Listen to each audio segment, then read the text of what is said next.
বাংলাদেশ নিয়ে ভারতের মাথা ব্যথা বহুদিনের পুরনো খবর হলেও সেই ব্যথাটা এখন আর শুধু মাথায় নেই, বরং মোদির পুরো শরীর জুড়ে। কারণ যে শেখ হাসিনার মাধ্যমে বাংলাদেশে একক আধিপত্য বিস্তার করেছিলেন ভারত সরকার, সেটি আর সম্ভব নয়, কারণ শেখ হাসিনা হয়েছেন বিতাড়িত। এজন্য সব ব্যথা বুকে চাপা দিয়ে মোদি আর বাংলাদেশ নিয়ে মাথায় ঘামাতে একদম রাজি নন। ঠিক তাই মোদি এবং মার্কিন ভাইস প্রেসিডেন্ট জেডি ভান্সের সাথে বৈঠকে বাংলাদেশ নিয়ে কথা বলতে গিয়ে মোদির জিভে কামড়। ভুল করে বসলাম কি? দায়িত্ব নেওয়ার পর থেকেই একের পর এক চমক দেখিয়ে যাচ্ছেন প্রধান উপদেষ্টা ডক্টর মোহাম্মদ ইউনূস। মাত্র 8 মাসে ভেঙে পড়া অর্থনীতিকে নিয়ে গেছেন এক অনন্য উচ্চতায়। মাত্র 8 মাসে কিভাবে এমন চমক দেখালো এই অন্তর্বর্তী সরকার? এখন বাংলাদেশ নিয়ে মহা আতঙ্কে আছে। তাদের কাছে সবসময় মনে হচ্ছে এই মনে হয় চীন ওখানে ঢুকে গেল, এই মনে হয় পাকিস্তান ঢুকে গেল। ডক্টর ইউনূসের নেতৃত্বে বাংলাদেশ এখন একটি নতুন দিগন্তের দিকে এগিয়ে যাচ্ছে। তিনি জনগণকে উদ্ধৃত করছেন, বলছেন আমাদের অতীত আমাদের শিক্ষা দিয়েছে, কিন্তু আমাদের ভবিষ্যৎ আমরা নিজেরা গড়ব। বাংলাদেশ নিয়ে ভারতের গবেষণার কোনো শেষ নেই। এখন তাদের আকারে ইঙ্গিতে ভারতের যে নীতি নির্ধারকরা বা তাদের যেই দিল্লির পররাষ্ট্র দপ্তর দেখবেন একটা কথা বলে যে আমরা একটা অন্তর্ভুক্তমূলক নির্বাচন চাই, বাংলাদেশকে একটা গণতান্ত্রিক দেশ হিসেবে দেখতে চাই, বাংলাদেশকে একটা প্রগতিশীল দেখতে চাই, প্রগতিশীল দেশ দেখতে চাই। এসব কেন কথা বলে জানেন? প্রিয় দর্শক শ্রোতা, আসসালামু আলাইকুম। নতুন একটা ভিডিওতে জানাচ্ছি আপনাদের স্বাগত। এইমাত্র পাওয়া তাজা এবং গরম খবর। ডক্টর মোহাম্মদ ইউনূস বাংলাদেশকে নিয়ে ভয়ঙ্কর এক সুখবর জানিয়েছে গণমাধ্যমে। সেই সুখবর সহ আজকের এই ভিডিওতে গুরুত্বপূর্ণ বিষয়গুলো দেখতে পারবেন। আশা রাখবো সম্পূর্ণ ভিডিওটি দেখে যাবেন, একটু স্কিপ করবেন না। সম্পূর্ণ ভিডিওটি দেখলে অনেক কিছু জানতে পারবেন এবং বুঝতে পারবেন। আমি আর বেশি কথা বাড়াবো না, সরাসরি আপনাদের বিস্তারিত ভিডিওতে নিয়ে যাবো। তার আগে একটা রিকোয়েস্ট করবো আপনাদের কাছে, যারা এরকম ভিডিও দেখতে পছন্দ করেন চ্যানেল সাবস্ক্রাইব করে পাশে থাকা বেল আইকনটি বাজিয়ে রাখবেন।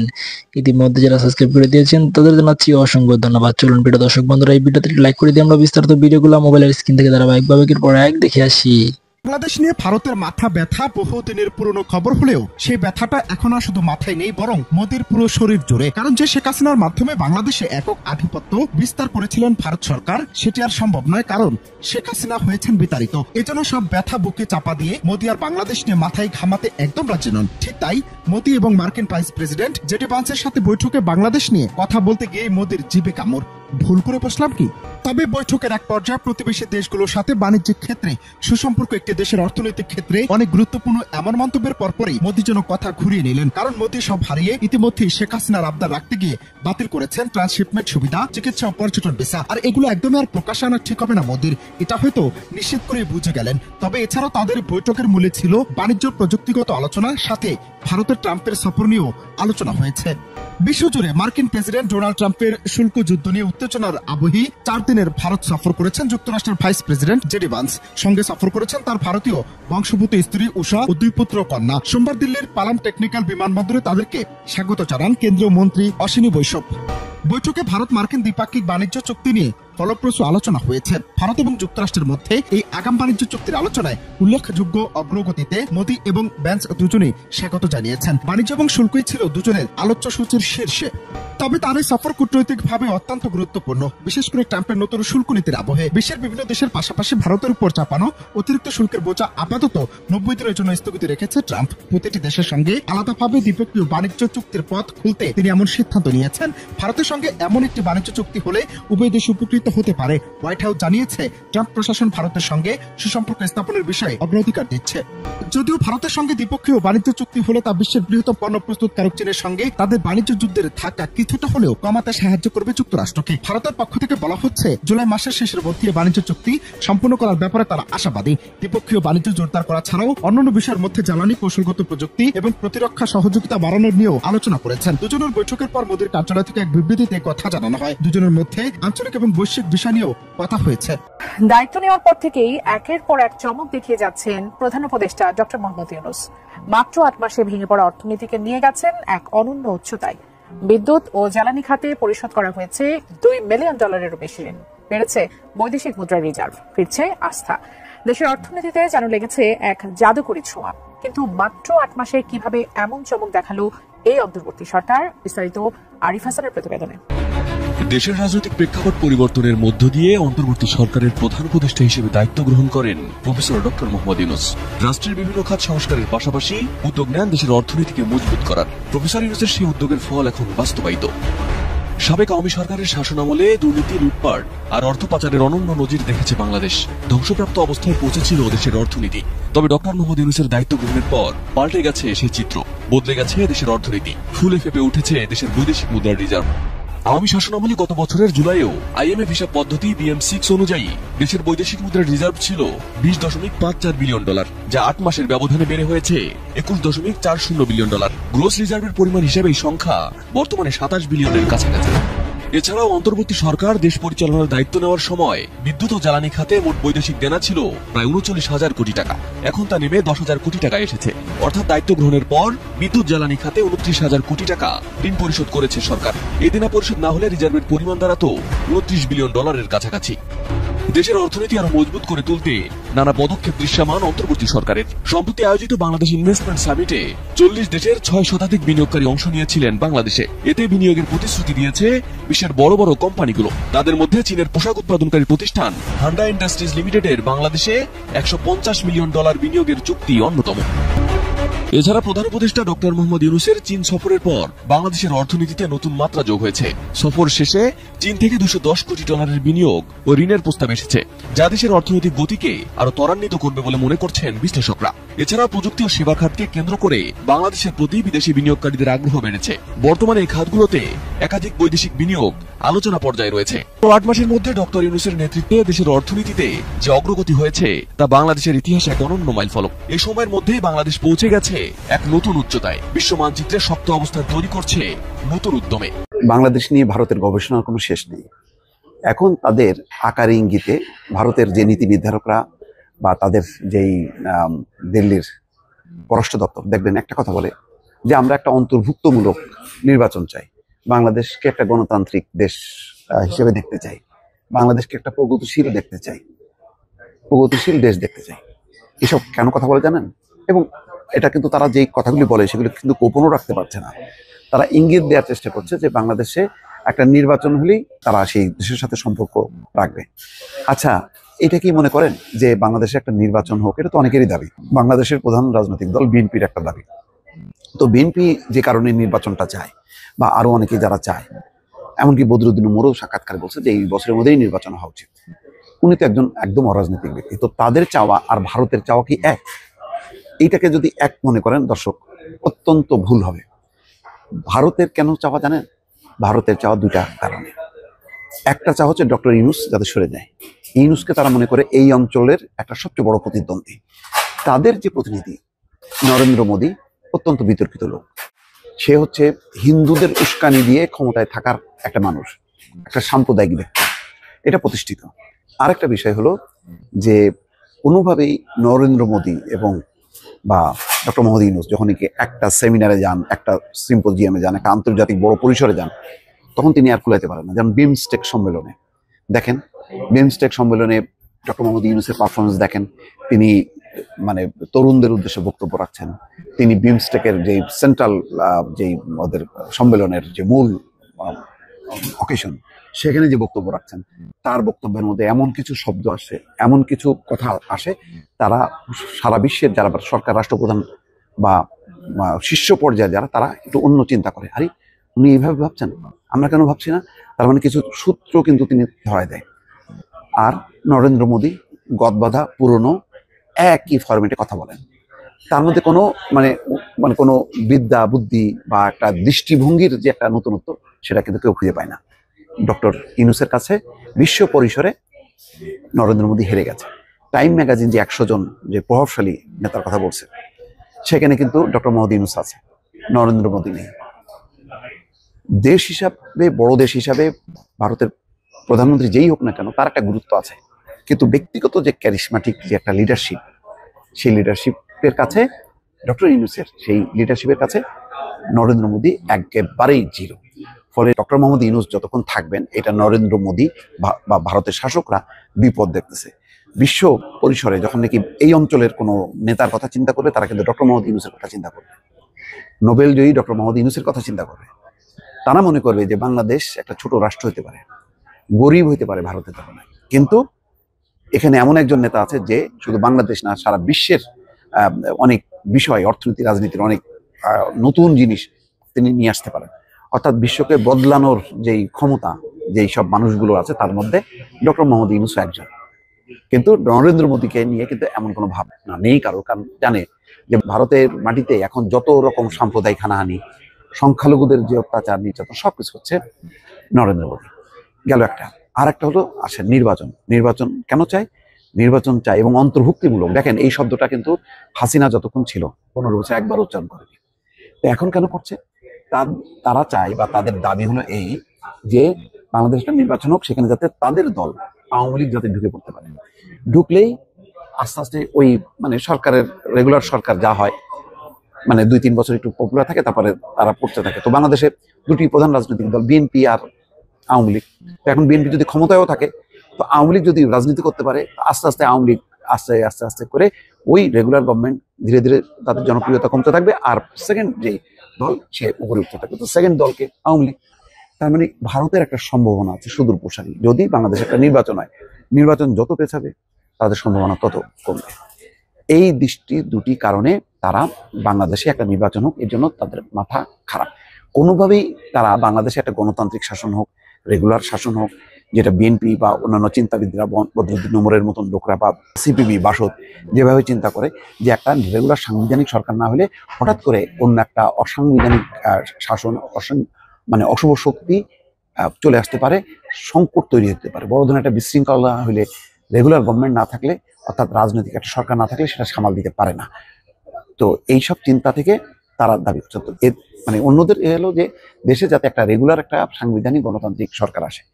এটা হলো মানে এই না যে আওয়ামী লীগ সুযোগ পাক, সেটা না, সেটা হলো সার্বিক বিষয়। আর তাদের চাওয়াটা হচ্ছে ইউনূস হটাও, নির্বাচনের মধ্য দিয়ে আওয়ামী লীগকে পুনর্বাসন করো।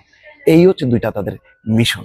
মানে এক ঢিলে দুই পাখি মারো। নির্বাচনের নামে যাতে ইউনূস মানে বের হয়ে যায়, ইউনূস যাতে বিতাড়িত হয়, আর আওয়ামী লীগ যাতে ঢুকতে পারে। এই দুই অশুভ চিন্তা নিয়ে তারা কিন্তু এখন সরব হয়েছে। ফলে অনেকে মেলান, আমি দেখলাম যে বিএনপি তো এর সুরেই কথা বলছে, ভারতের সুরে কথা বলছে, ভারতের সাথে মানে চাওয়াটা ভারতের সাথে মিলায় অনেকে বলার চেষ্টা করে, কিন্তু এটা একেবারেই সম্পূর্ণ ভুল ভুল ভুল। এটা যদি বিস্তারিত কেউ আরো জানতে চান, দয়া করে আজকে প্রথম আলোতে প্রকাশিত যে বদরুদ্দিন ওমর, একজন বিশিষ্ট রাষ্ট্রীয় চিন্তাবিদ, তার বক্তব্য শোনেন, বোঝেন। ভারতের লক্ষ্য আর বিএনপি সহ অন্য গণতান্ত্রিক দলগুলোর বক্তব্য বা লক্ষ্য এক নয়। এটা বোঝার জন্যই অবশ্যই এটা বোঝা দরকার। কোনোভাবেই আমরা যাতে কোনো ফাঁদে না পড়ি, এটা সবারই মনে রাখা দরকার। হান্নান মাসুদ এনসিপির একজন গুরুত্বপূর্ণ নেতা। শুধু তাই না, উনি খুব গুরুত্বপূর্ণ রোল প্লে করেছিলেন আমাদের জুলাই আগস্ট গণ অভ্যুত্থানের সময়। কিন্তু হান্নান মাসুদের নামের সাথে যেহেতু মাসুদ আছে, তাই মাসুদকে ভালো হয়ে যেতে বলছে অনেকে, এবং কেউ কেউ বলছে মাসুদরা কখনো ভালো হয় না। আমরা জানি জনাব ওবায়দুল কাদের বিআরটিসির একজন কর্মকর্তাকে কয়েক দফায় কথা বলেছিলেন। ওটা নিয়ে আমি একটা ভিডিও করেছিলাম, একটু অফ টপিক হলে বলে, ভিডিও করিনি, তখন কলাম লিখেছি, একটু অফ টপিক হলেও বলে রাখি। সেটা হচ্ছে, একজন মন্ত্রী জানেন তিনি অসৎ, তিনি অন্যায় করেন, তাকে মুখে মুখে ভালো হয়ে যেতে বলেন, তার বিরুদ্ধে কোনো ব্যবস্থা নেন না। এগুলো ফাজলামো। বিগত স্বৈরাচারের সময় এরকম নানান ফাজলামো আমরা দেখেছি। যাই হোক, মাসুদ কেন আলোচনায় আসলেন, হান্নান কেন আলোচনায় আসলেন, সেটা হচ্ছে তিনি একটা গাড়ি ব্যবহার করেন। সেই গাড়ি তিনি কোথায় পেয়েছেন, কিভাবে পেয়েছেন, সেই ব্যাখ্যাটা একটা চ্যানেলকে দিয়ে একটা পত্রিকাতে তারপর এসছে, সেটা নিয়েই তার আসলে সমস্যা হয়ে গেছে। একটু ওনার বক্তব্যটা পড়ি। কালের কণ্ঠকে যে এক্সক্লুসিভ সাক্ষাৎকারে বলেন, আমি একটা গাড়ি নিয়েছি, এই গাড়ি নিয়ে এর আগেও কথা বলেছি, বিভিন্ন সময় বিভিন্ন মিডিয়া নিউজ করেছে গাড়িটা কার। এই গাড়িটা এক জামায়াতপন্থী ব্যবসায়ীর গাড়ি, এটা উনি আমাকে দেন। উনি আমার হাতিয়ার মানুষ, আমার হাতিয়ার মানুষ চান আমি যেন হাতিয়াতে রাজনীতি করি। এখন আমার বাড়িতে বাইকে যাওয়া তো রিস্কি, এখন তো আর আগের মতো যাতায়াত করা সম্ভব নয়। এছাড়াও তিনি এখানে যোগ করেছেন যে প্রবাসীদের একটা গ্রুপ তাকে নিয়মিত টাকা দেন। আমি শুরুতেই হান্নানকে একটা ধন্যবাদ দিতে চাই, তিনি অকপটে সত্য কথাটা বলেছেন। যদিও প্রশ্ন করতে পারেন কেউ রাজনীতিতে এইভাবে সত্য কথা বলা কতটা পলিটিক্যালি কারেক্ট, কারণ রাজনীতি করতে হলে পলিটিক্যালি কারেক্ট কথা বলতে হয়। রাজনীতি আসলে খুব সোজা জায়গা না, আর আমাদের এই ভারতীয় উপমহাদেশের রাজনীতি ভীষণ কঠিন এবং জটিল তো বটেই।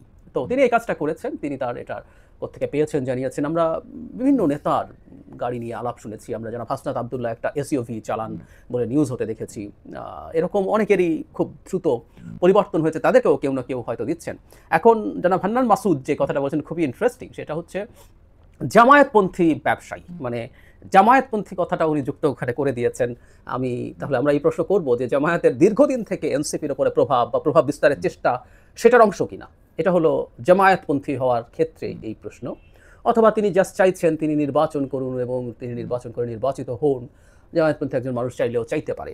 কিন্তু আসলে ব্যবসায়ীরা কি কারণে রাজনৈতিক নেতাদের সমর্থন করেন? ফিনান্সিয়াল সাপোর্টের কথা বলছি, এর পেছনে তো নানান যুক্তি আছে। আমাদের নিশ্চয় মনে আছে কিছুদিন আগে জনাব সার্জিস আলম তার এলাকায় যান, সেখানে গিয়ে 100-র বেশি গাড়ির একটা শোডাউন করেন। সেটার পর তাসনিম যারা ওপেনলি ফেসবুকে সেটার ব্যাখ্যা জানতে চান, সেটা আসে এবং জনাব রাহিদ ইসলাম তাদের ফান্ড নিয়ে কিছু আলাপ করেছিলেন। সেটা নিয়ে আমি কিছুদিন আগেই একটা ভিডিও করেছিলাম, আমি ভিডিওটা জুড়ে দেই, আপনারা দেখবেন আশা করি। আর যারা আগে দেখেছেন তাদের প্রয়োজনে, কিন্তু এই প্রশ্নটা করা জরুরি, যেটা ওখানেও আছে, আমি এখানে একটু বলে রাখতে চাই। একজন ব্যবসায়ী পলিটিক্যাল লিডারদেরকে, বাংলাদেশের মতো জায়গায় ব্যবসায়ী পলিটিক্যাল লিডারদেরকে ফিনান্সিয়াল ক্যালকুলেশনের কারণেই মূলত সাপোর্ট করেন। আইদার কেউ ক্ষমতায় আছে তাই সাপোর্ট করেন, এই ক্ষমতার সময় যাতে তারা তাদের ব্যবসায়িক সুবিধা রক্ষা করতে পারেন, অথবা কেউ ক্ষমতায় আসতে পারে সেটা তারা অনুমান করে তাদেরকেও ফাইন্যান্স করেন, পরবর্তীতে যাতে তারা সরকারের দিক থেকে কোনো সুবিধা পেতে পারেন, এই ধরনের ব্যাপার। এবং সুবিধা বলতে আমি সবসময় যে খুব খারাপ কিছু, খুবই বাজে করাপশন, এটাও বোঝাচ্ছি না। অনেক ব্যবসা আছে, সরকারের হাতে প্রচুর ব্যবসা থাকে, সেগুলো অনেক ক্ষেত্রে কিছুটা ম্যানিপুলেট করে দেওয়ার সুযোগ হয়, এই সুযোগগুলো অনেকে নিতে চান। প্রশ্ন হচ্ছে এনসিপি কি ক্ষমতায় যেতে পারে আগামী নির্বাচনে, নাকি তারা ক্ষমতায় আছে? এই প্রশ্নগুলোর আমার মনে হয় আমাদের খোঁজ করা দরকার। এবং জনাব হান্নানের এই ঘটনার পর এটা আবারও সামনে আসলো নতুন বন্দোবস্তের রাজনীতির কথা, যে রাজনৈতিক দলটা বলে সেটা আদতে একটা টিপিক্যাল আমাদের এই সমাজে যারা রাজনৈতিক দল ছিল তাদের মতোই হয়ে গেছে বা যাচ্ছে কিনা, এই প্রশ্নটা আমাদের করে রাখা দরকার। যাই হোক, আমি আমার আগের ভিডিওটা জুড়ে দিচ্ছি, আপনারা যারা আগ্রহী তারা দেখবেন। কয়েকদিন আগেই জনাব সার্জিস আলমের প্রতি একটা চিঠি লিখেছিলেন তার দলেরই খুবই পরিচিত সদস্য তাসনিম জারা। সেই চিঠির জবাব দিয়েছেন জনাব সার্জিস আলম। সেই জবাব, সেই চিঠি লেখা সবকিছু নিয়ে রাজনৈতিক দলের ফান্ডিং, রাজনৈতিক দল কীভাবে ফান্ড পাবে, তারা কীভাবে শোডাউন করবে, এসব নিয়ে নতুন করে আলোচনা শুরু হয়েছে। এবং একই সাথে আমি এটা যোগ করতে চাই, আরও বেশ কিছুদিন আগে জনাব নাহিদ ইসলামকে তার দলের ফান্ডিং নিয়ে যখন প্রশ্ন করা হয়েছিল তখন তিনি কিছু কথা বলেছেন। সব কিছু মিলিয়ে এই আলাপটা আমাদের করা দরকার যে আমাদের রাজনৈতিক দলগুলো কীভাবে তাদের ফান্ড রেজ করবে এবং সেই প্রসঙ্গে কী করবে। আমরা সাম্প্রতিক ডিবেটটা ইটস ভেরি ইন্টারেস্টিং। এই প্রশ্ন আমরা করতেও পারি যে দলের কাউকে, এই প্রশ্নটা বিশেষ করে তাসনিম জারা যে চিঠিটা ফেসবুকে লিখেছেন সেটা তিনি তো চাইলে পার্সোনালিও করতে পারতেন, দলের মধ্যে জবাবদিহিতা থাকা দরকার। জনাব সার্জিস আলম 150টার মতো গাড়ি নিয়ে তার এলাকায় শোডাউন করেছেন, সেটা কোত্থেকে পেয়েছেন এই ধরনের প্রশ্ন করেছেন। এবং তাসনিম যে প্রশ্ন করেছেন সেগুলো ভ্যালিড কোয়েশ্চেন্স, কিন্তু ভেতরে করলে ভালো হতো কিনা এই প্রশ্ন আসতেই পারে। তাসনিম যেটা জিজ্ঞেস করেছিলেন সেটা আমি একটা জায়গায় একটু পড়ি। তুমি কিছুদিন আগেই প্রকাশ্যে বলেছিলে আমার আসলে এই মুহূর্তে কোনো টাকা নেই, ধার করে চলছি, এটাই হচ্ছে রিয়ালিটি, আমার পকেটে মানি ব্যাগও নেই। উনি বলছেন যে এটাই সাদা জীবনযাত্রা তাকে, মানে তাসনিম বলছেন, আমাদেরকে অভিভূত করেছিল এবং জনগণের কাছে আমাদের সংগ্রামকে আরও গ্রহণযোগ্য করেছে। কিন্তু এত বড় একটি আয়োজন কিভাবে সম্ভব হলো, এর অর্থায়ন ও ব্যবস্থাপনা কিভাবে হয়েছে তা নিয়ে স্বাভাবিক মানুষের প্রশ্ন আসাটা স্বাভাবিক। আমাদের দল স্বচ্ছতা, সততা ও জবাবদিহিতার ভিত্তিতে একটি নতুন রাজনৈতিক সংস্কৃতি গড়ে তোলা যে প্রতিশ্রুতি দিয়েছে, সে জায়গা থেকে সব প্রশ্নের স্পষ্ট ও নির্ভরযোগ্য উত্তর দেওয়া আমাদের সবারই দায়িত্ব। তারপর তিনি এক্সপেক্ট করেছেন সার্জিস আলম এটা জানতে চাইবে। জারার ব্যাপারে একটা একটু বলি যে এরকম প্রশ্ন তো আসলে আরও করা যায়, মানুষের আরও প্রশ্ন আছে। এনসিপির লঞ্চিংয়ের সময় এত বড় প্রোগ্রামের ফান্ডিং কোত্থেকে হয়েছে? তারপর তারা দেশের অত্যন্ত গুরুত্বপূর্ণ একটা লোকেশনে তাদের যে অফিস ছিল, নাগরিক পার্টি এবং বৈষম্যবিরোধী ছাত্র আন্দোলন, সেটা কিভাবে হলো? আমি জানি না এনসিপির অফিস এখন কোনটা, এটা আমি এখনো নিশ্চিত নই। সো এরকম নানান প্রশ্ন আছে, এই প্রশ্নগুলোরও জবাব চাওয়া তাসনিম জারার উচিত, যেহেতু তিনি পাবলিকলি চাইছেন। কারণ বিশেষ করে তাদের লঞ্চিংয়ের সময় যে এক্সট্রাভ্যাগান্ট একটা ইয়ে হয়েছে, বা তাদের যে ইফতার পার্টি হয়েছে হোটেল ইন্টারকন্টিনেন্টালে অনেক সদস্য মিলে বিরাট এক্সপেন্সের একটা ইফতার পার্টি হয়েছে, সেটার খরচ কোত্থেকে এসছে, এসব প্রশ্ন জনমানুষের মধ্যে আছে। যাই হোক, জনাব সার্জিস আলম সেটার জবাব দিয়েছেন। জবাব দিতে গিয়ে তিনি একটা ব্যাখ্যা দিয়েছেন, এরপর তিনি আরও কিছু কথা বলেছেন উইচ আর ভেরি ইম্পর্টেন্ট, আমি সেই জায়গায় যাব। তার ফান্ডিংয়ের ব্যাপারে জনাব সার্জিস বলছেন, আমার পরিবার, আত্মীয় স্বজন, বন্ধু বান্ধব এবং জেলা অনেক শুভাকাঙ্ক্ষী তাদের ব্যক্তিগত উদ্যোগে অর্ধেকের বেশি গাড়ি নিয়ে গিয়েছেন। এটা এই প্রসঙ্গে বলেছেন, তিনি বলেছেন যে তার কাছে টাকা নেই, দ্যাট ডাজন্ট নেসেসারিলি মিন তার পরিবারের কাছে টাকা নেই, তা তো বলেননি। যাই হোক, যেগুলোর ব্যয় আমাদের বহন করতে হয়নি। বাকি প্রায় 50টার মতো গাড়ির 6000 করে যে 3 লাখ টাকা ভাড়া দিতে হয়েছে, সে টাকা দেওয়ার সামর্থ্য আমার পরিবারের আরও 50 বছর আগেও ছিল। এবং আমি বিশ্বাস করি অন্য কেউ না, শুধু আমার দাদা আমার জন্য যতটুকু রেখে গিয়েছেন সেটা দিয়ে আমি আমার ইলেকশনও করে ফেলতে পারবো ইনশাল্লাহ। অনেক আলোচনা শুরু হয়েছে এটার পর থেকে। যদি এটাই হয়ে থাকে যে তার অনেক পরিবারের বা তার দাদা অনেক সম্পত্তি রেখে গেছেন, তাহলে তিনি খালি হাতে ঘুরবেন কেন? নট অনলি দ্যাট, একটা ট্রোল করছেন অনেকে, সেটা হলো কিছুদিন আগে জনাব সার্জিস আলম বলেছিলেন যে তিনি হলে থাকার সুবিধার জন্য তিনি ছাত্রলীগ করতে বাধ্য হয়েছেন।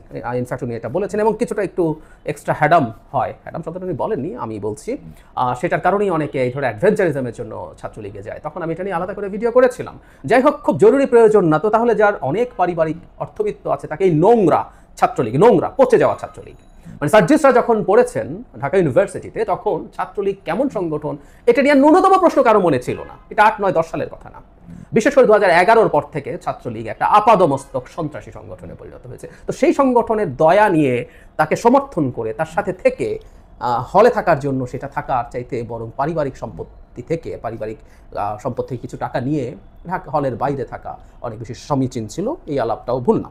কিন্তু তিনি একটা জায়গায় বলতে যাচ্ছিলেন এই যে নতুন বন্দোবস্ত বা যা যা আছে, যা যা বলা হচ্ছে, এগুলো আদতে এই রাজনীতি, বর্তমান রাজনৈতিক যে প্রেক্ষাপট সেটা কাজ করবে না। কেউ নির্বাচন করতে চাইলে তার কাছে বহু মানুষের বহু এক্সপেকটেশন থাকে, বহু তদবির থাকে, এখানে এগুলো করলে জামানত হারানো হবে। মানে যেহেতু তসলিম যারা নতুন রাজনীতি, নতুন বন্দোবস্ত এই শব্দটা তারা প্রচুর বলেন, সেটার কথা বলছেন, সেই প্রেক্ষাপটে প্রশ্ন করেছে এবং হাসনাত বলছেন এটা রাতারাতি হবে না। তার ভাষ্য মতে, আবার বলছি তার ভাষ্য মতে, এটা আর সব দলের মতো করেই করতে হবে, তারপর আস্তে আস্তে তারা শক্তি অর্জন করবেন এবং কোনোদিন সব সংস্কার করে ফেলবেন।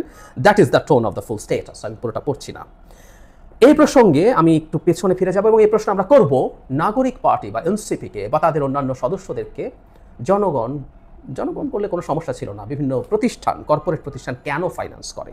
7 মার্চ জনাব নাহিদ ইসলাম বলছেন, নাগরিক কমিটির প্রসঙ্গ তখন এখানে তারা করেছেন এবং আর্থিকভাবে কারা সাহায্য করছেন, নাগরিক পার্টিতে তিনি তখন জয়েন করে ফেলেছেন। তিনি বলছেন আমাদের আর্থিক জায়গা নিয়ে কথা বলা হচ্ছে, আমাদের রাজনৈতিক সংস্কৃতিটাও আমরাও চাই পরিবর্তনটা আসুক। তারা আর্থিকভাবে সহায়তা করছে, কোন খাতে সেটা ব্যয় হচ্ছে, এই সংস্কৃতিটা রাজনৈতিক দলগুলোর মধ্যে আসুক, এই সংস্কারটাও রাজনৈতিক দলের মধ্যে আসুক, আমাদের জায়গা থেকে আমরাও দাবি করছি।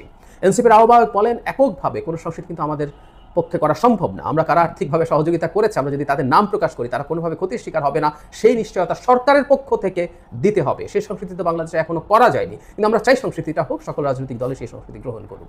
খুব মেজর কতগুলো ভুল করেছেন জনাব নাহিদ তার এই বক্তব্যের মাধ্যমে। আমরা জনাব সার্জিস যেটা বলছে সেটা যদি বাস্তবতা হয় তাহলে আসলে নতুন বন্দোবস্তের আলাপ একটু আপনারা বন্ধ করুন, এটা বলেই আসলে তারা তাদের জন্য এই প্রত্যাশার জায়গাটা তৈরি করছেন। জনাব নাহিদ বলছেন সবাই যদি চর্চা না করে তাহলে তাদের পক্ষে চর্চা করা সম্ভব না। খুবই বাজে কথা, এটা খুবই ভুল কথা। একটা দল পায়োনিয়ার হতে পারে, সে পথ দেখাতে পারে, তার পক্ষে পথ দেখানো সম্ভব তার যদি সেই ক্যাপাবিলিটি এবং সদিচ্ছা থাকে। আসলে ওনাদের সদিচ্ছা নেই, তারা নতুন বন্দোবস্ত আওয়াজ তুলছেন, কিন্তু এনসিপি আদতে একটা টিপিক্যাল আমাদের দেশে বিএনপি আওয়ামী লীগ যেমন পার্টি সেরকম পার্টির বাইরে কিছু না, একদম সোজা সাপটা কথা। কারণ আর কেউ করছে না বলে আমি করব না, ইজ ইট আ লজিক?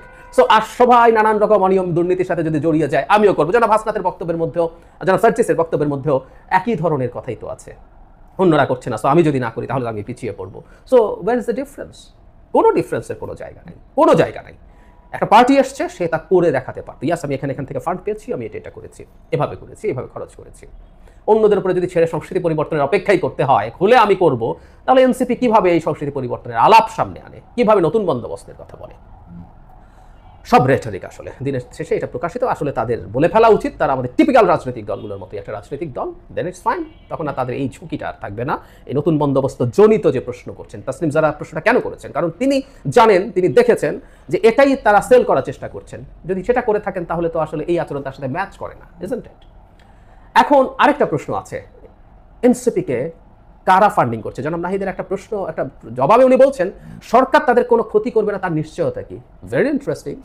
মানে তাদেরকে সাহায্য করে সরকার তাদেরকে ক্ষতি করবে? কেন ক্ষতি করবে? কেন ক্ষতি করবে? এই সরকার ক্ষতি করবে? কোন সরকার? নাকি উনি ভবিষ্যতে কোনো সরকারের কথা বলছেন? আরও আমরা যদি প্রশ্ন করি, আমরা তো আসলে প্রায় বলি যে আমরা এই দেশে বাস করি, এই সমাজে বাস করি, বছরের পর বছর খুব গভীরভাবে রাজনীতির নানান ইস্যু ফলো করার চেষ্টা করি। সো আমরা অনেক কিছু জানি, অনেক জায়গায় আমাদের কানেকশনস আছে। দেশের খুব বিখ্যাত বড় বড় কর্পোরেট প্রতিষ্ঠান, শেখ হাসিনার অলিগার্ক প্রতিষ্ঠানরাও এই পার্টিকে ফাইন্যান্স করছে। শুধু পার্টি না, এই পার্টি গঠিত হওয়ার আগে নাগরিক কমিটি যখন ছিল, বৈষম্য বিরোধী ছাত্র আন্দোলন, এদের সবাইকে ফাইন্যান্স করেছে। আমরা যদি প্রশ্ন করি এই ফাইন্যান্স কেন করছেন? আমাদের দেশের ব্যবসায়ীরা, সোকল্ড বলি কারণ আমাদের দেশে আসলে জেনুইন ব্যবসায়ী এখনো গড়ে ওঠেনি। বেশিরভাগ ক্ষেত্রে, হাতে গোনা 2-1টা ব্যতিক্রমের বাইরে বেশিরভাগই আসলে ব্যবসার নামে নানান রকম অনিয়ম করেন, ব্যাংক লোন নিয়ে ঝামেলা করেন, তারা তাদের ভ্যাট ট্যাক্স ফাঁকি দেন, এরকম নানান রকম অনিয়মের সাথে তারা জড়িত থাকেন। ফলে তারা রাজনৈতিক দলগুলোকে টাকা দেন মূলত দুটো কারণে। একটা হচ্ছে তার ব্যবসার অনিয়ম জনিত যাতে সমস্যা না হয়, আরেকটা হচ্ছে ক্ষমতাসীনদের কাছ থেকে তারা বা রাজনৈতিক দলের কাছ থেকে তারা, তার দল ক্ষমতায় আসলে, ক্ষমতায় থাকলে তাহলে তারা সেটা থেকে বেনিফিট পাবেন, নানান রকম সুবিধা নেওয়ার চেষ্টা করবেন, নানান রকম ব্যবসা সরকারের থাকে, নানান রকম ব্যবসা তারা নেওয়ার চেষ্টা করবেন, তাদের পক্ষে কোনো পলিসি তৈরির চেষ্টা করবেন, এগুলো হচ্ছে কারণ। এখন এনসিপিকে কেন টাকা দিচ্ছে, এমনকি শেখ হাসিনার অলিগার্করা, আমি নাম বলছি না, আপনারা খোঁজ নিলেই জানতে পারবেন কেন দিচ্ছে, ওই এনসিপিও সেটা নিচ্ছে। আচ্ছা, ব্যবসায়ীরা কি মনে করেন যে এনসিপি আগামী নির্বাচনে ক্ষমতায় আসবে বা তার পরের নির্বাচনে ক্ষমতায় আসবে? ক্ষমতা আসা দূরে থাকুক, তারা কি খুব সিগনিফিক্যান্ট আসনে জিতবে এটাও কি তারা মনে করেন? এই যে এই লোকগুলো বেশিরভাগই খুবই ধান্দাবাজ ধরনের লোক, এই দেশে কে জিতবে, কার কোথায় কদ্দূর ক্ষমতা আছে, হ্যাডাম আছে, তারা খুব ভালো বোঝে। তারা এটা মনে করার কোনো কারণ নেই এনসিপি অদূর ভবিষ্যতেও ক্ষমতায় আসবে, এবার বা তার পরের বারও না। তাহলে তারা তাদেরকে ফাইন্যান্স করছেন, ফান্ড দিচ্ছেন কেন? বাকি একটা অপশন বাকি থাকে, তাহলে কি তারা ধরে নিচ্ছেন এনসিপি ক্ষমতায় আছে? এনসিপি ক্ষমতাসীন সরকারের একটা এক্সটেনশন, এই পারসেপশন তো আছে ইন দ্য সোসাইটি। তাহলে তারা এতদিন যে পাপ করেছেন সেই পাপ মুক্তির জন্য তারা এনসিপিকে ফান্ড করছেন, সো দ্যাট সরকার তাদের প্রতি সহনীয় থাকে, সফট থাকে। একটা কারণ তো আছে। এই আমি মানে কোনো ব্যবসায়ী, বাংলাদেশে তো আবারও বলছে কোনো ব্যবসায়ী নেই, বেশিরভাগই যারা তাদেরকে টাকা দিচ্ছে এরা মূলত ব্যবসায়ী না, বেশিরভাগই ব্যবসা করেন কিন্তু নানান অনিয়মের মাধ্যমে তার চেয়ে আরও অনেক বেশি টাকা তারা উপার্জন করেন, তারা আরও বেশি টাকা নেন ব্যবসার মাধ্যমের বাইরে থেকে। সো ওই মানুষগুলো আসলে এক ধরনের ইনভেস্টমেন্ট হিসাবে রাজনৈতিক দলগুলোকে টাকা দেন। বুঝে বললাম, তার অবৈধ কাজে চাপ না আসা, চাপ কম আসা এবং কিছু ব্যবসা আরও বাড়াতে পারা, ব্যবসা পাওয়া, তার অনুকূলে নানান কিছু সুবিধা পাওয়া, এইসব লোন পাচ্ছেন না, লোন পাওয়ার জন্য তদবির করা, নতুন একটা ব্যবসা করছেন, কোনো একটা ব্যাপারে ট্যারিফ বাড়ানো কমানো যদি বাজেটে করা যায় সেটা তার ব্যবসাকে সাফল্য দেয়, ট্যাক্স হলিডে করা, নানান রকম কারণে ক্ষমতার সাথে তারা থাকতে চান।